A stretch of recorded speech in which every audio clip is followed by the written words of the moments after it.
ọpẹ́ o ọ̀kan lára àwọn olórí Ọọni Ibeji olórí tóbi lọ́ba Ògúnwùsì tó jẹ́ ọ̀kan lára àwọn ìyàwó Ọọ̀ni Ifẹ̀ ọba Adéyẹyè ẹni ìtàn Ògúnwùsì ti bí ìbejì báyìí o.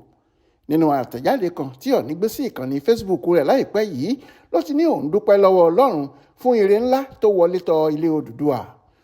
Ọba Ògúnwùsì kí ìyàwó rẹ̀ olórí tóbi lọ́ba ẹni tó bí ìbejì làǹtìlanti kú oríire àwọn ọmọ tuntun náà. Ó ní ọmọọbakùnrin kan àti ọmọọbabìnrin kan làwọn ọmọ tíyàwó òun bí fóun. Ó sọ síwájú pé ìyá àtàwọn ọmọ náà wà lálàáfíà. Gẹ́gẹ́ bó ṣe sọ lórí Facebook rẹ̀ lọ́jọ́ 16 oṣù kẹta ọdún yìí, ọba Ògúnwùsì ní ògo ni fún Ọlọ́run fún ohun ńlá tó ṣe. Mo kí ilé Odùduwà àti olórí tóbi lọ́ba ẹni tó bí ìbejì làǹtìlanti fún ìtẹ́ Odùduwà lónìí kú oríire.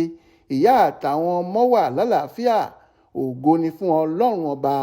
Bẹ́ẹ̀ ni Ọọ̀ni Ilé Ifẹ̀ sọ, ìyẹn Ọ̀jájá kejì. Florence Babasola ló ṣàkójọpọ̀ ìròyìn ọ̀hún fún Aláròyé online television.